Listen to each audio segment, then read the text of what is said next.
Chapter 5 Coursework. There is no greater victory than a bad day on a good path. This is the true inflection point. Savor the salt and earth. See through the haze to the fundamental behaviors you are uncovering for yourself. Abide, and clarity will arrive in her time. For a long time, I called it my life purpose. What is my purpose? What should I do with my life? Am I meant to do something? Is there a hidden capacity within me which will inform a meaningful maturation and realization of my life?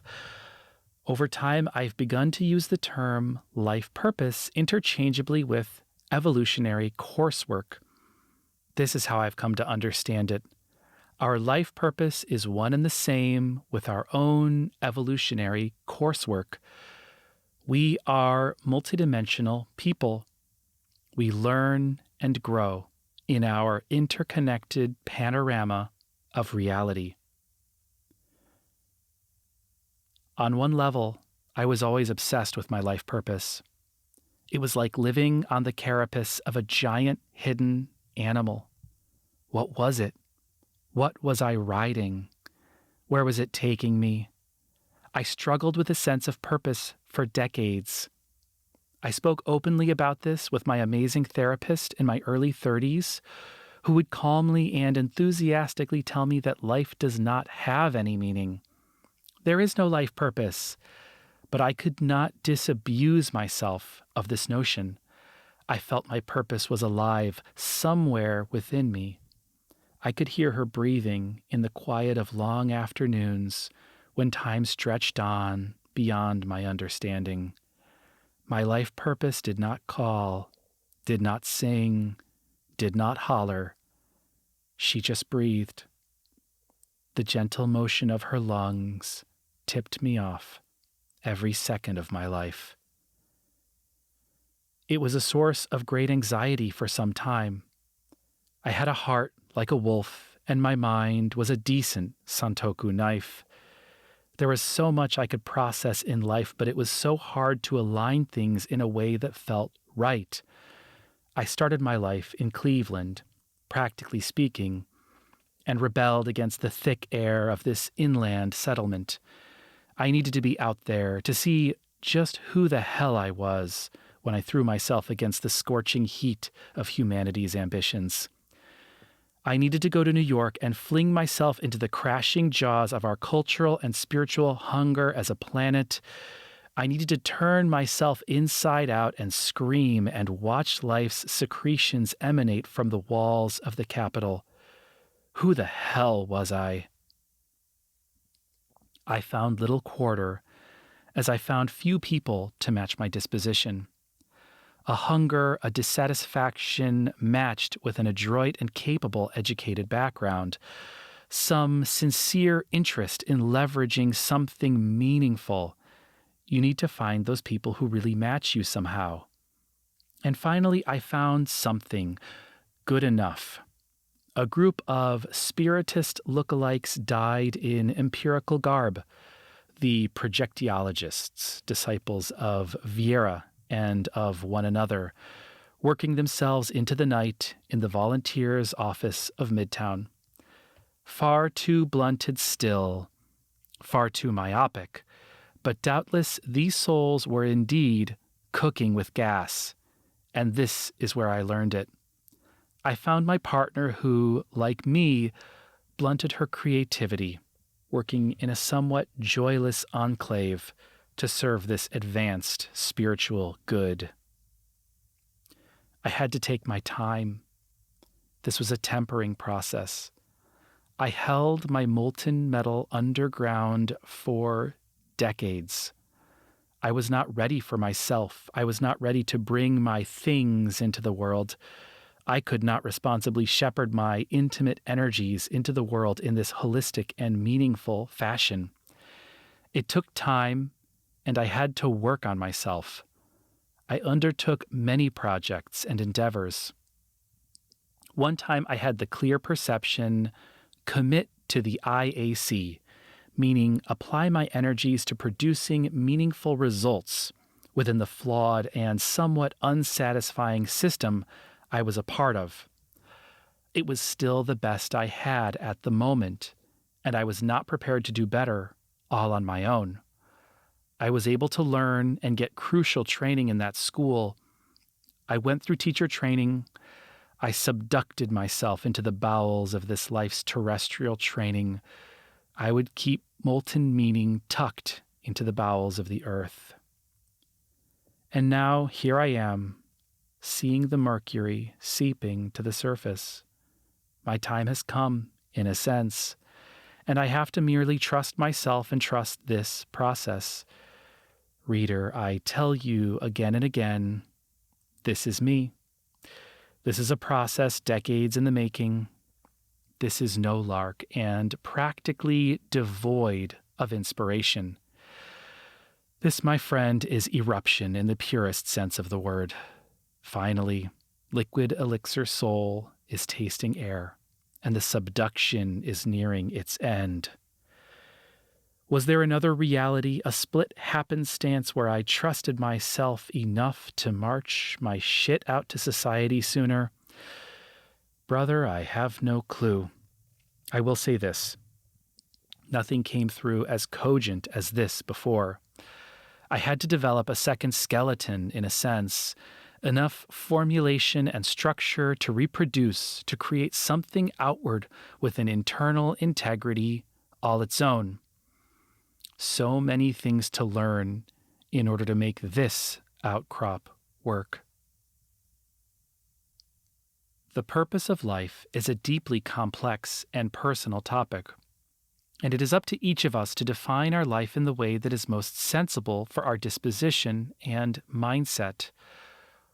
One of the things I've found is that living well, meeting our diverse personal needs, tends to address any underlying anxiety or unease around our sense of purpose.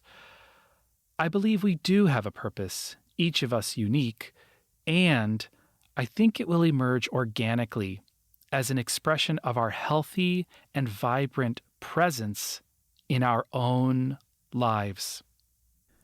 There is a way of living which is self-evident, which generates meaning by its very nature, which can ease any uncertainty around life purpose itself. We wind up simply living well in a multidimensional flow of sorts. That's more or less what this chapter will be about. There are two main topics we will discuss: evaluating life purpose and purposeful living from an energetic standpoint, and evaluating life purpose as a personal syllabus of evolutionary coursework for this particular life. Life purpose as energy. What is our life purpose? Logically, it should involve some kind of creative outcome which will make sense at the end of our life from a multidimensional point of view. So let us consider this from a multidimensional view. What will matter in the end?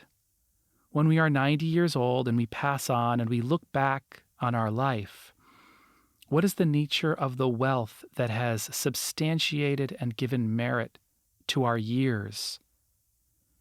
If we had personal eras of status, wealth, and success in society, will it matter to us?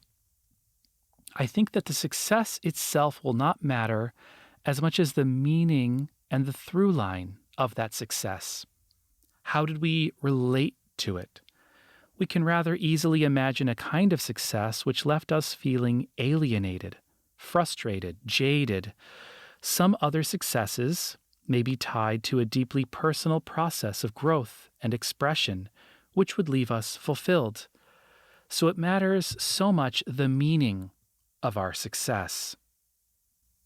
But moreover, we can look at a deeper level of things.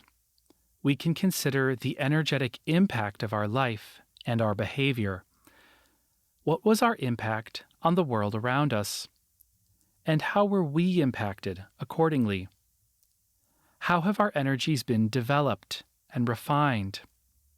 What have we learned The energies reveal the true nature of our life and its outcomes, and we see it for what it is, a forested and mountainous seascape with all of the choices and co-creations we made, energized by relationships and connections. And we see how we all came out the other end better for it. It was, in fact, a dazzling creation, a painting in 5 dimensions.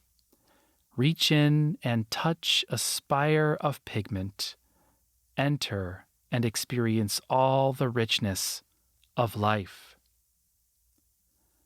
But like a great painting of the Romantic period, our life was not merely painted with lilac, lime, and luminous. It harbors the whole suite of shades and hues of human experience.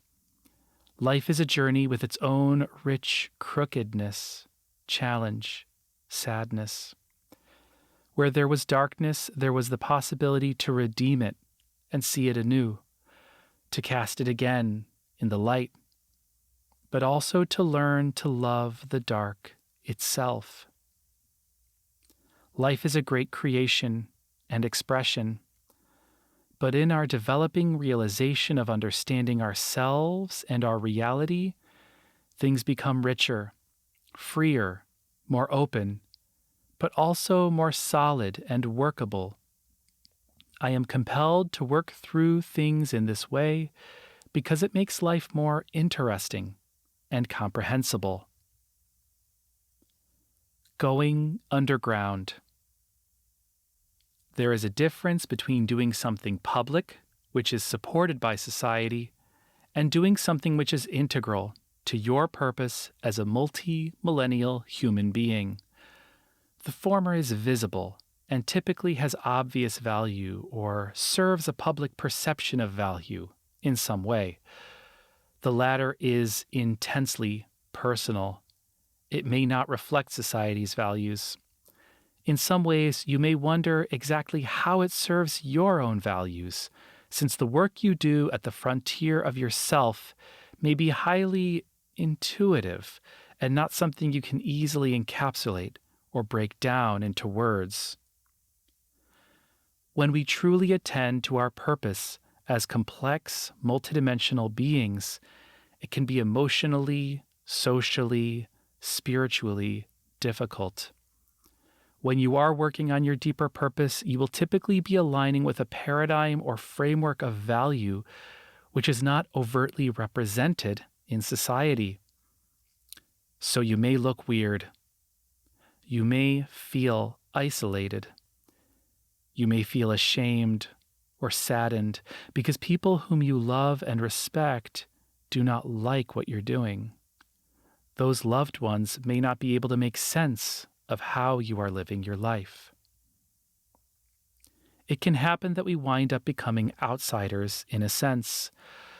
Hopefully we develop a sort of tribe or family of people who have similar outlooks and can understand our choices. But even then, there are times where we must go it alone in some sense. We have to go beyond the borders. We must try new things in uncertainty without others to affirm each choice for us. If we did not do this, we would deprive ourselves the personal joy of discovery and exploration. This is an idea echoed in Colin Wilson's The Outsider, wherein he says, "Ask the outsider what he ultimately wants, and he will admit he doesn't know.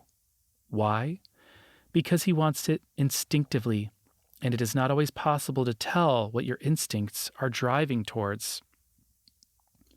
So this process of being outside of things, this tone of social alienation, I call going underground. I spent years underground in many respects. I felt like I lived a dual life, like Superman and Clark Kent as described in the movie Kill Bill. In my private life, I explored and shared powerful multidimensional ideas, but publicly, at work and chatting with friends and neighbors and colleagues, there was no place to discuss this. I could only share a subset of myself. and the most dynamic and alive ideas I had didn't get shared with most people. So I am sharing that I have spent many years living different sorts of undergrounds, and I know the pain and challenge of being underground. But I also know that it is not bad or wrong to go underground. You may go underground for years or decades. The world may not understand you, but you can find your way back to your purpose such that you find a sense of alignment between your disparate components. My hope in this text is partly to create an underground colony so all of us in our undergroundness can find a common space to connect and co-create amid our own authentic undergroundness, and hopefully to co-create new cultural tones above ground so that we have a greater ease and ability to share ourselves with the world around us. Evolutionary Curriculum. Over time, I have come to see that our lives are our evolutionary curriculum, and this is, to my soul, the best way to understand this life experience. It is deeply personal and encompassing and educational, and in our learning, our growing, our erudition and education, we make an impact outward and learn to be more exceptional people through our life experiences. Our life is evolutionary curriculum, our multidimensional coursework. For me, this changes everything. It means that we are here for everyone and no one. It means that we are always at play, always in touch with the soul of things, always at one with the essence of life, because we are always at the threshold of our next personal evolutionary stage.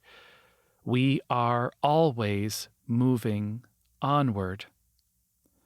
By seeing the coursework at play, we are learning to see the world more inclusively, emphasizing the and over the or, not radicalizing ourselves in favor of divisive simplicity, but becoming tolerant of our bewildering breadth. We come to accept our muchness within and draw upon the opalescent span of our enormous water table, and we thereby refine our temperament to cross-calibrate all those tunes of ourselves in one sweeping motion. What we are born with. In order to better make sense of our evolutionary coursework in this life, we can consider what we are bringing into this life. We can think about who we were before this life began. What was our condition? Who were we as multidimensional people living out a series of existences? We may have had some tendencies and proclivities. Maybe we tended to have lives where we predominated certain traits and behaviors. This life is an opportunity to expand our horizons, sometimes by giving ourselves the opportunity to develop key strengths that aren't totally natural for us. Sometimes there are some wondrous chasms into our person where we simply haven't developed much. And while it can be emotionally and functionally challenging to work on these great, dark precipices, it can be tremendously meaningful and open up novel possibilities for our future and our group's future. Some of our most important traits that we bring into this life concern how we treat others and how we work with others in a myriad of contexts. We can think about how we treat those we deem less than ourselves. Some of our most important traits that we bring into this life concern how we treat others and how we work with others in a myriad of contexts. we can think about how we treat those we deem less than ourselves, how we treat those we disagree with, how we treat our own families, how we treat our coworkers, and more. All these relationships are windows into understanding ourselves as people. But beyond this, our relationships do persist across lifetimes. Many of us have had the experience of talking to someone and feeling we knew them in some capacity in an earlier lifetime. We may say this figuratively, but it may be true in a literal sense. So while this life is our evolutionary coursework, that also means developing our relationships and our maturity in how we build and enrich our relationships. Big teacher and little teacher. Life is a vessel for our evolutionary coursework.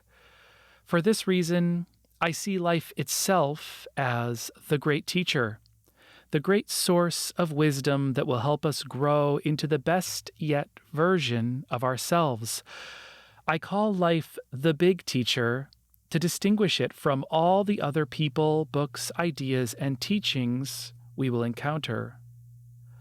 Other people are little teachers. They may share their personal ideas. They may share frameworks and philosophies and programs to help you develop in some particular ways. Some people will try to create a school of thought which is meant to be final, definitive, encompassing. I will tell you how the world works, and I will tell you what you have to do to be a good person. However, no little teacher can truly do all of this for another person.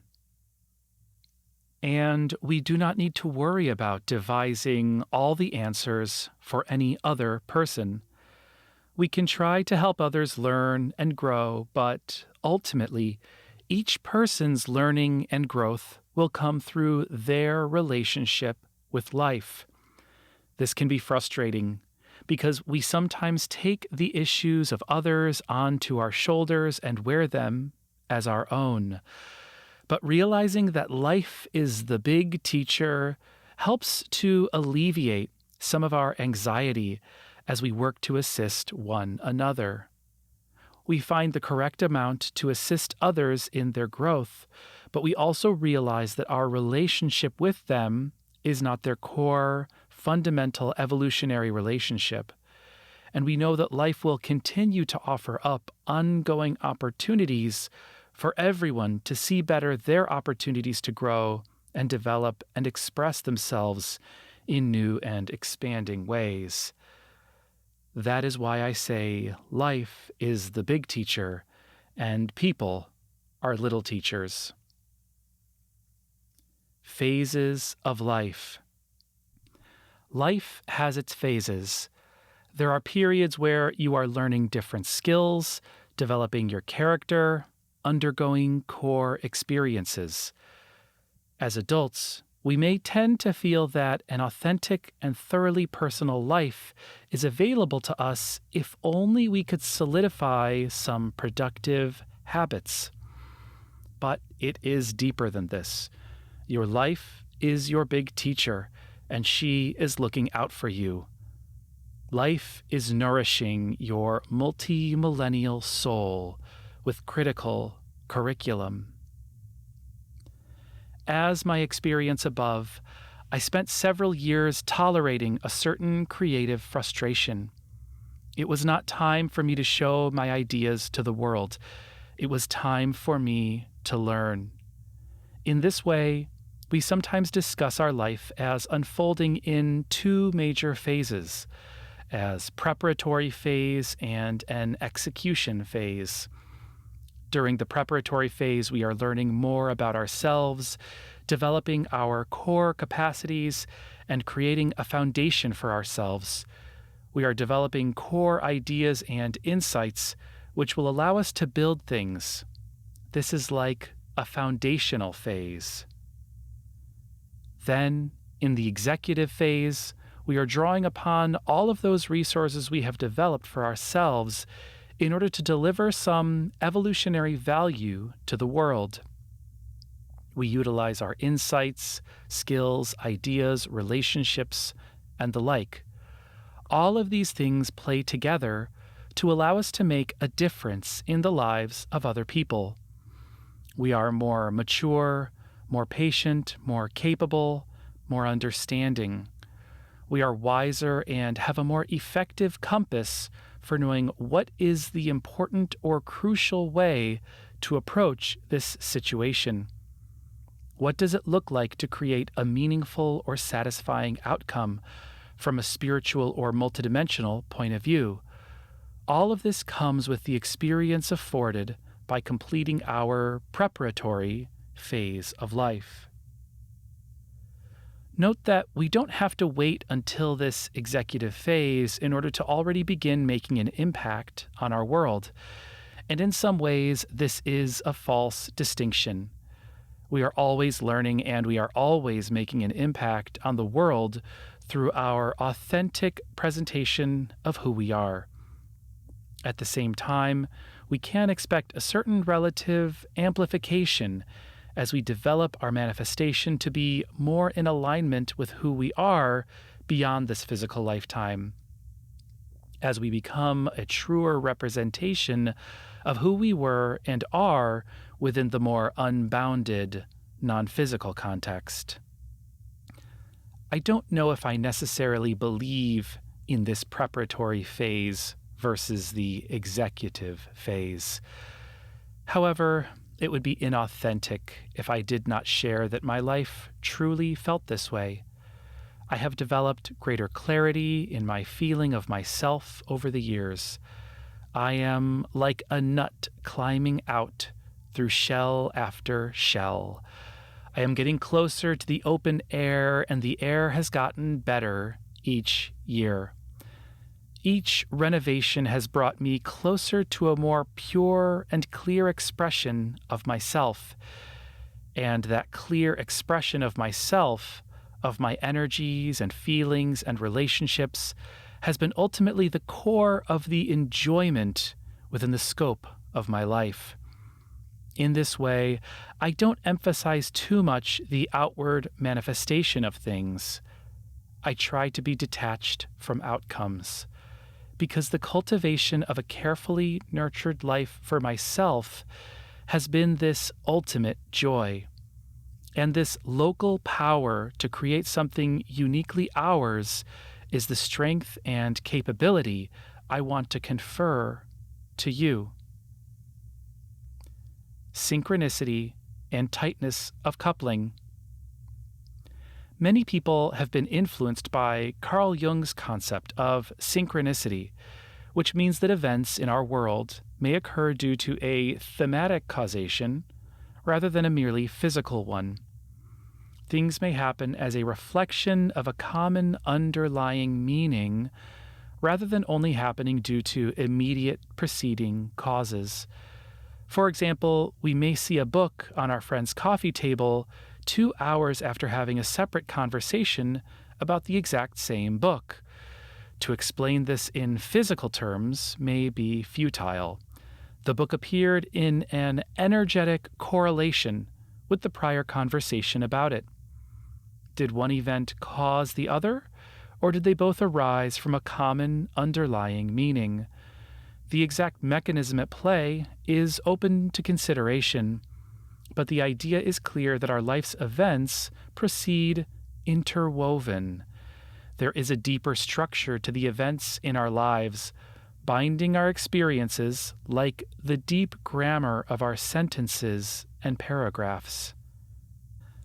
We can then consider whether we see all our life events as tightly coupled or loosely coupled. There is a spectrum of options in how we see things. Do we see any correlation between events? Does anything happen for a reason? How consistently does our life interweave itself in this instructive journey of evolution? This definition is a personal choice. One idea that interests me is that our life is more tightly coupled when we believe it is more tightly coupled. If we look for meaning in all events in our lives, we tend to find them, and life will seem to bind together more tightly in a myriad of ways.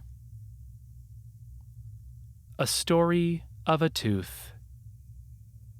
This is a strange and funny story, which came to me some years ago. It felt very powerful at the time, and still provides insight for me in terms of how we invest in this life as it is. For years, I was stuck between worlds. I had this life that wasn't really expressing who I was the way I wanted, and in my mind, I would sojourn on many fantasies that were a truer expression of my desires. I wondered if I should be an actor, a writer, a speaker, something else, something other than a mushroom dwelling in this local spiritual office where we struggled just to pay rent. Month after month, year after year, hamstrung by a bloated, immovable curriculum and an out-of-touch culture. How could I make the life I wanted? Did I deserve a better life? It was a challenging time and a truly remarkable lesson, because what I learned was that this is a hard time. It was a hard experience. It was tough. I one time went into a very intuitive place mentally and thought this through. It was like I was trying to climb a mountain with my partner. We were trying to get up the mountain, and here was this huge impediment right in our way, imposing and calcified.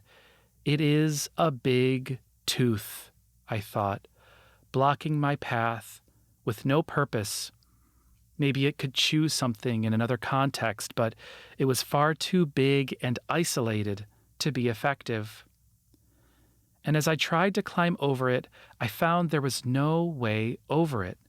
I was stuck with this tooth, and even if I did climb over it, I would hike for another 2 hours and somehow wind up in that same spot.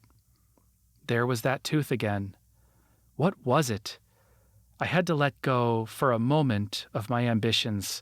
I had to let go of my dream to be at the top, to let go of this hierarchy in mind, and to simply be with this tooth. What was it? I did not know. Just spend some time with it. So I paid attention to it, and I saw as I tended to it that my energy entered it like water. There was a process, not hiking, not ascending, not conquering, but something nurturing and humble and simple.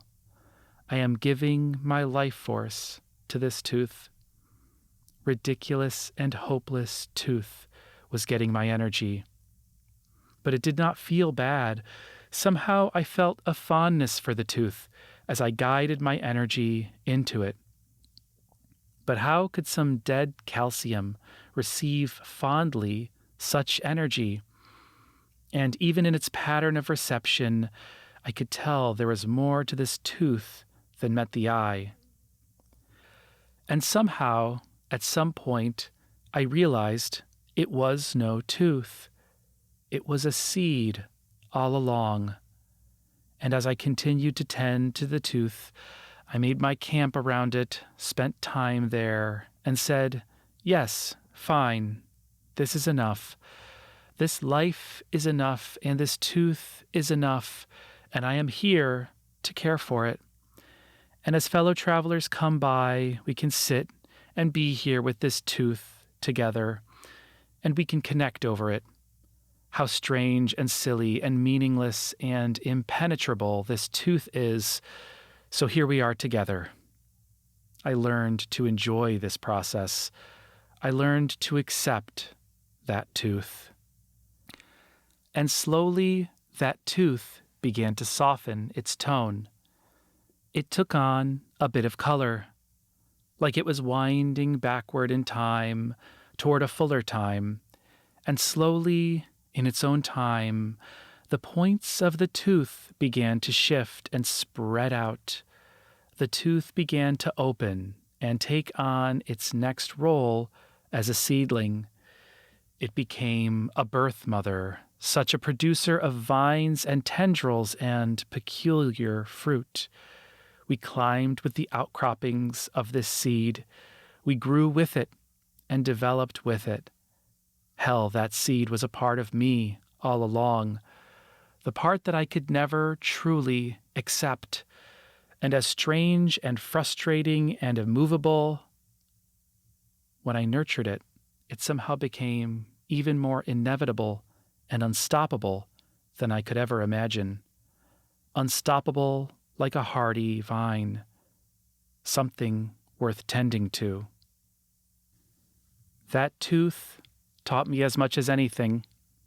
As I write these lines, the seed yawns and emits a fragrance which lingers in the pages of this book.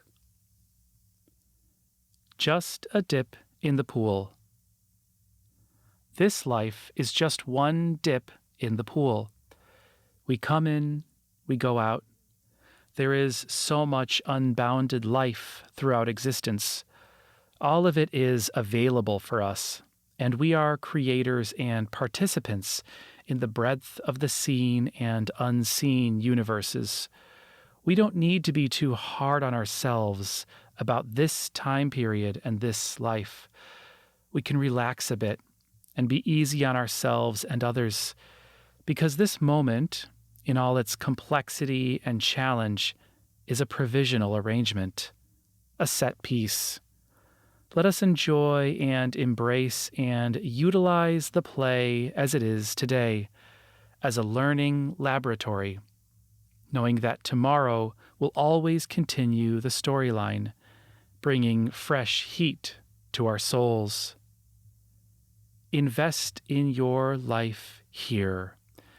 We can always explore the deep space of ideas or scenarios existing in the wild fabric of possibility, but there is something sacred about this moment, how all those ifs collapsed into this one actuality. These hands, this air, these people, this breath. When we connect this breath with this moment, when we truly inhabit the center fold of this life, this is when life softens and becomes receptive to the glimmering song of our co-creations. Hygiene. We talked about hygiene in the last chapter, which refers to our ability to keep our energies clean and in a healthy, renewed state throughout our lives. This is particularly relevant to our evolutionary curriculum for a few reasons. First, if we do not maintain some kind of energetic hygiene, our quality of energies will suffer as a result. And this means that our quality of thoughts and ideas, our general level of manifestation, our ability to perform, our ability to synthesize new ideas, our overall level of authenticity will all be diminished. If we consider our evolutionary curriculum to be a process of exploring and meaningfully going beyond the boundaries of our existing experiences, then being in a rather intoxicated or non-hygienic state will keep us recessed further within that sphere of personal experience, since in that state, it is hard for us to even perform or process at our current optimal level. So maintaining energetic hygiene gives us the best chance to engage our evolutionary curriculum in a meaningful way. Second, hygiene plays heavily into the aforementioned idea around investing in your life here. Investing in this life means being open to this life, listening to it, hearing it for what it is, being present with it, giving it our heart, if only that it may take root and nourish the soil. If we can't do this and instead reside in fantasies or escapist ideas, we will continually divest our energies out of this life. Our energies are thereby dispersed or, in many cases, subject to siphoning and extraction by imbalanced non-physicals who partake in less productive energy exchanges. There is an additional aspect of energetic hygiene which ties into our evolutionary curriculum, and this comes in the form of long-lived energetic blocks or disturbances that exist in our energy body. As we work with energy and learn more about ourselves, we will find that there are some structures existing in our energetic body which can be worked out, resolved, or released. These could be areas where there is an energetic lack, like a sort of hollow of energy. Or they could be an area of blockage where the energy is stuck and stagnated and does not flow. These may be blocks that we were born with, perhaps reflecting a personal condition which predates our birth. In some cases, I have worked out blockages and felt like I was having a kind of sense memory of a past life while it worked itself out. In any case, the presence of these energetic blocks or lacks can represent long-term achievements in our own condition which allow us to advance ourselves. Note that if we do resolve some energetic disturbances in our energy body, there is still the likelihood that it was reinforced by some subtle trait or behavior that we were manifesting in this life. So, if we want to move past that disturbance for good and keep our energies in more healthy conditions, we may need to gain a sense of what was causing that blockage in the first place and experiment with some small internal adjustments in our mentality, our postures, our thoughts, or our habits in order to truly advance to a new state of energetic vibrancy. On that topic of investing in this life, I want to mention that it is a typical thing for people to not recognize the value of the current moment. We may see other scenarios and experiences as more fundamental, more important, more real than this one. We may see this moment as boring, mundane, or an illusion.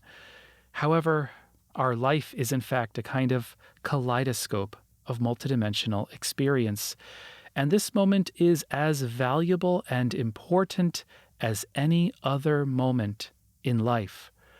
While some moments may be more memorable or treasured for us for various reasons, or in fact a bit more pivotal for certain outcomes to occur, it is not the case that any moment is less important or real or valuable.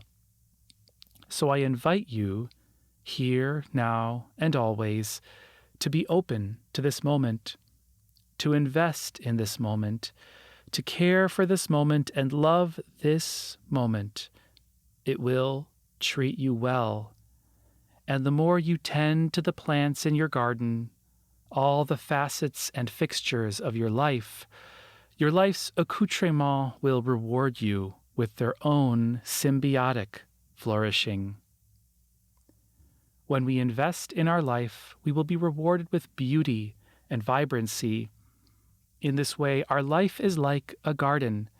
We tend to our garden, to our plants, to all the people and things in our life. And by caring for them, we make our lives more rich and healthy. It is not about finding that specific escape hatch that will allow us to access a more meaningful life.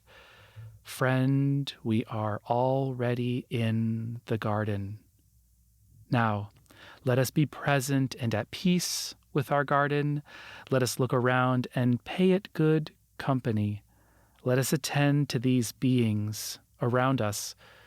Let us nourish them.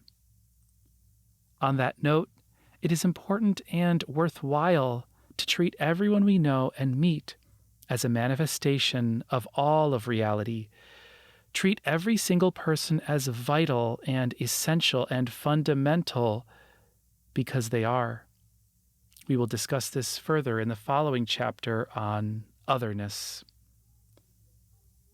Fresh and pertinent challenges. Our lives exist in this tapestry of synchronicity.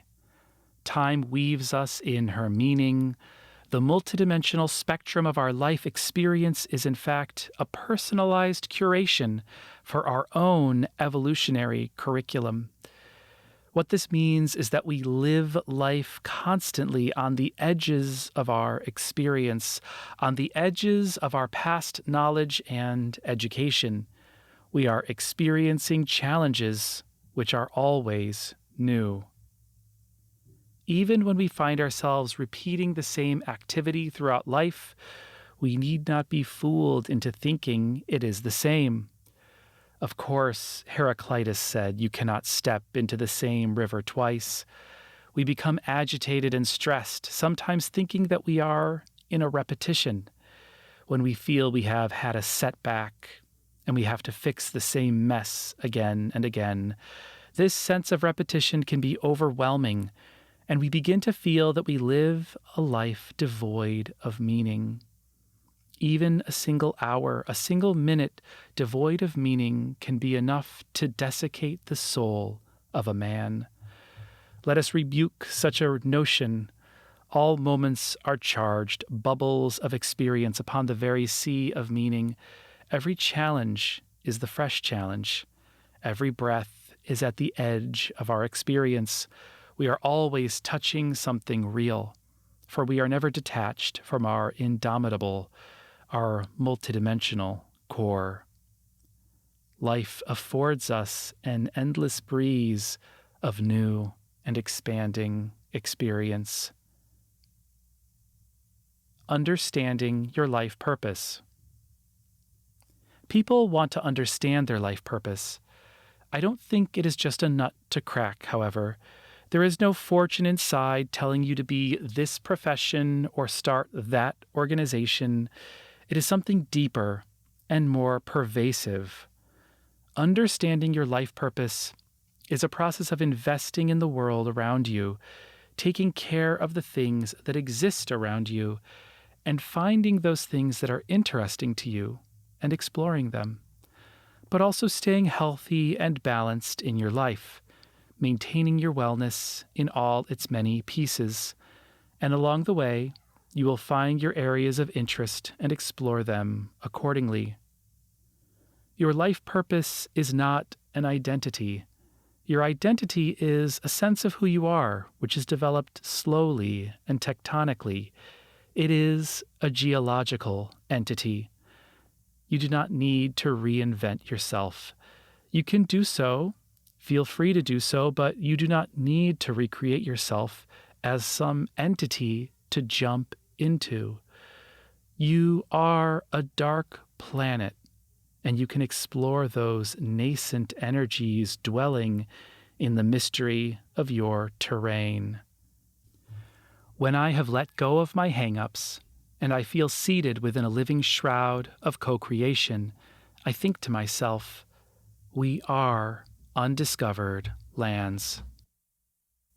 Nascent personal energies. To a certain degree, our life purpose is embedded in the intimacy of our souls. We are harboring deep and subtle energies within us which house the meaning of our life purpose. It is latent within us, coloring all we do and coming outward as an expression. As we express our energetic signal, we can find those spaces and opportunities to allow our more intimate, internal ideas to come through, allowing our nascent personal energies to come through. This relates back to our idea in Chapter 1 of personal ideas. One of the most common mistakes we make is to look at our life and see our purpose as a rather trivial outward action. Writing a book, starting a company, having a career. All these things can be urgent and important, but the essence of our life purpose is our own edification and growth and maturation, our evolutionary coursework. Our life purpose rendered through our evolutionary coursework, is a process of unfolding, developing, refining, and maturing ourselves integrally as multidimensional beings. While we may look at the world around us and all the issues which seem incredibly urgent, we should remember that this world is a product of the collective psyche at play in the broader multidimensional reality of our moment. The world is not as it is by accident. The world is, in many respects, a choice made by the collective. Just as we should not override the free will of another, we also do not need to override the collective free will and attempt to violently reshape the world into our image. Instead, we can form our strong relationships with others, create meaningful exchange, and allow ourselves and others to correct our ways incrementally and create new possibilities for this world. Letting go of a global reference and embracing our local experience, as we discussed in Chapter 1, allows us to recognize the full validity of our individual experience and process of living. By being fully invested in our lives, we are able to truly subvert the institutionalized pains of the world by rewriting our local rules with our equanimous energy. Quote, "What the world needs is people who have come alive." Unquote. Not just one thing. The world is not just one thing. We are tempted to look at large-scale global events and collapse the breathtaking panorama of multi-layered life into fixed conversations about economic topics. But in truth, life is and has always been so very rich, so very huge. Let us look upon it as a dark map with currents of blue meaning coursing through the thicket. Life and our coursework involves us tapping into that meaning and bringing it into our lives. We learn to be more adept and adroit in resonating that true and deeper meaning into being, not just a news article or an op-ed, a multidimensional relationship with our local lived experiences. Life is not just one thing. We are tempted to think of our life as a purpose. Steve Jobs had Apple, Beethoven had his compositions, Stephen King has his books. We think about the creations and see life's purpose in the creation of outward artifacts for others to experience. We feel the need to substantiate or translate our own being into something outside of ourselves. Otherwise, we don't feel we are valid. We don't feel we are real, as though we never deserved to be. But this is a mistake. Our multidimensional fabric of reality transcends time and space. We are already our great artistic creation. Here in this moment, there is no finer human creation than the transcendence, the infinitude in the drop of a moment shared between two people, just sharing a moment together. This is not something to be outdone by anything, anywhere, ever. Interestingly, Stephen King shared a similar turn of mindset in his book on writing. At first, he kept his writing desk in the center of his office, commanding the space. Over time, he realized he had been affording it too much status and moved it to the wall, because your writing exists to support your life, not the other way around. And so our great works are interwoven with our evolutionary coursework. We are not in subservience toward our works. We are not doing acts of service. We are growing and learning and enmeshing ourselves in this great interdependent web of development. Victimhood. One of the most prevalent mindsets I struggle with personally is the tendency to look at my life as a victim. If I feel overfull after dinner and get grouchy, or if I am out of sorts on the weekend, or if I'm having a bad day, I tend to posture my whole self toward the world as if somebody else did this to me. In fact, we are in an ongoing dynamic relationship with our world. We are like a knife with her tongue against the whetstone.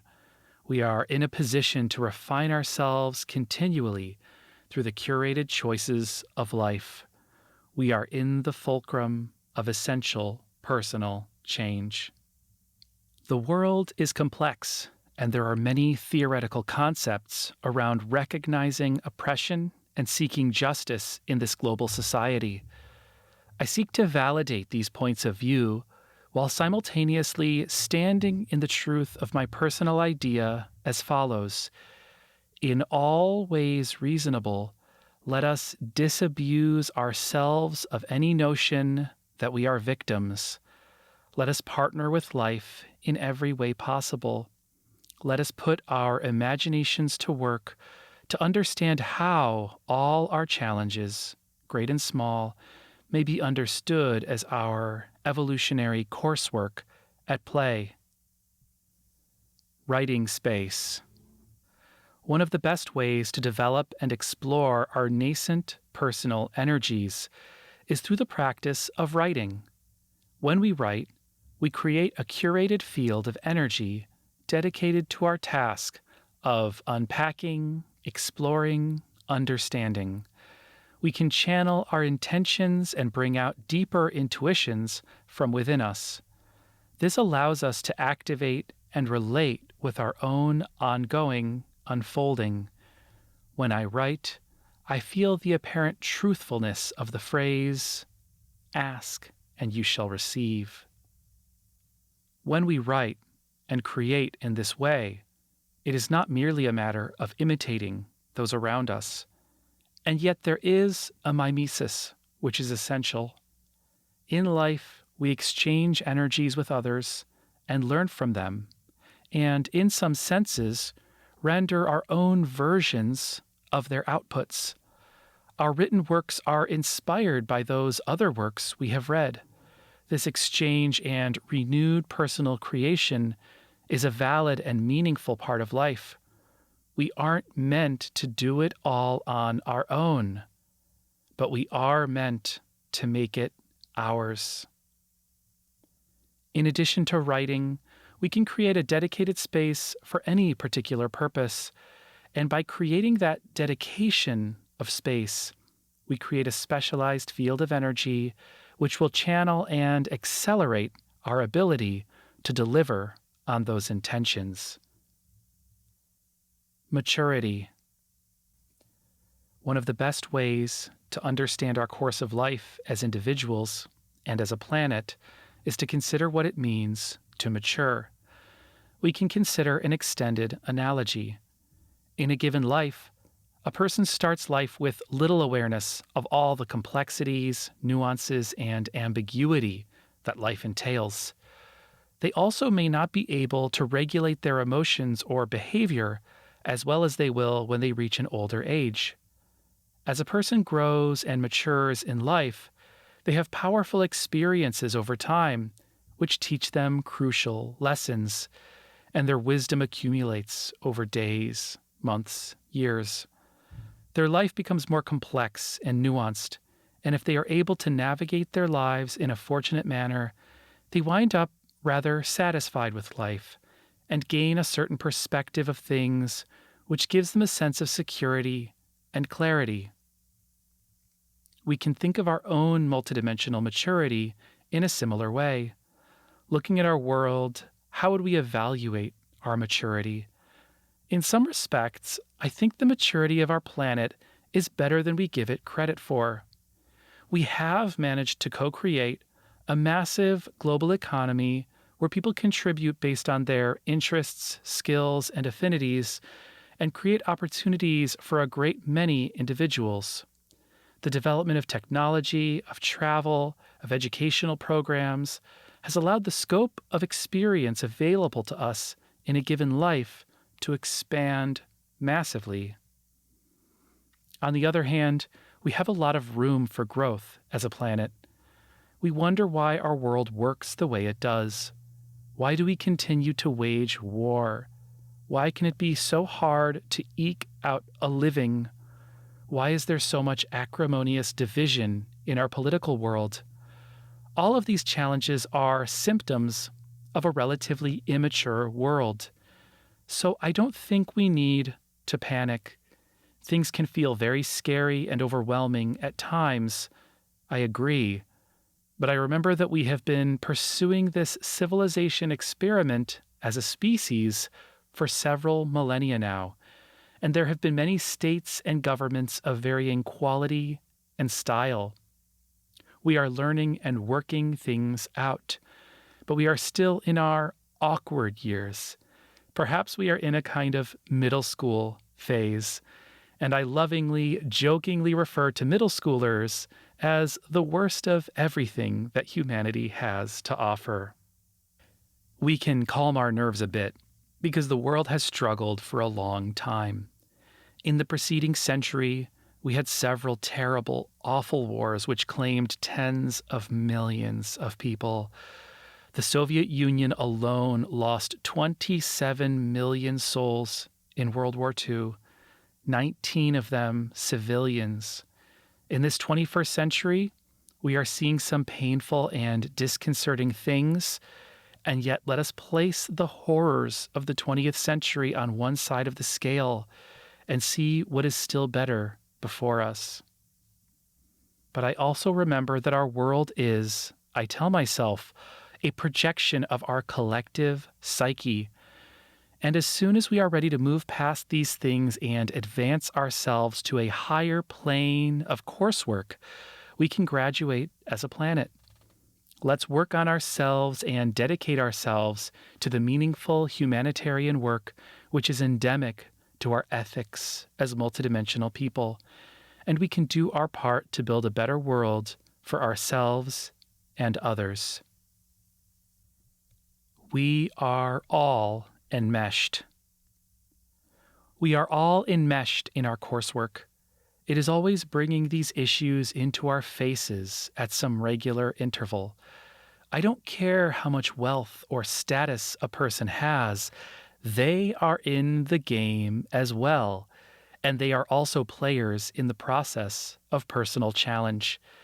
They are not exempt, and we cannot escape it.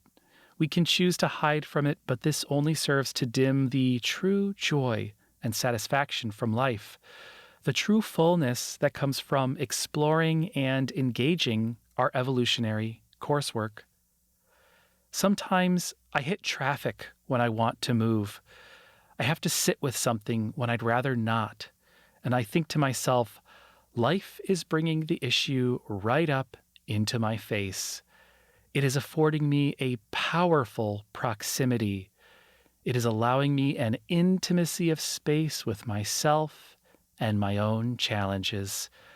I will apply my imagination to see how I am not a victim, how this moment is a new challenge, and how life is my big teacher and my partner.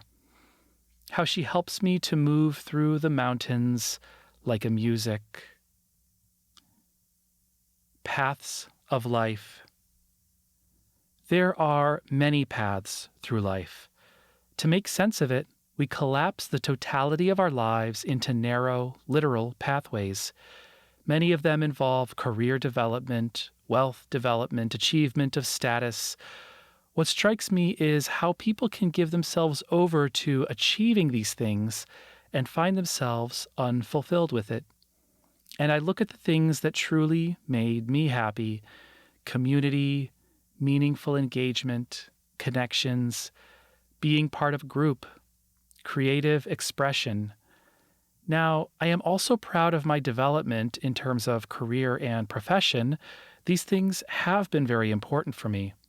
But I also remember how a person can isolate themselves through a pure pursuit of the default paths in life, job to wealth and status to retirement. Finally, all alone. Sometimes these paths are a way of learning to be unhappy. I tell myself, believe in your burgeoning creative expression of values. Challenge yourself, challenge your intelligence to innovate what an amazing life looks like. Activate dormant crystals in the central chamber. Have all those things that bring you wonder, belonging, and fulfillment. You are the artist. Now, let's have it.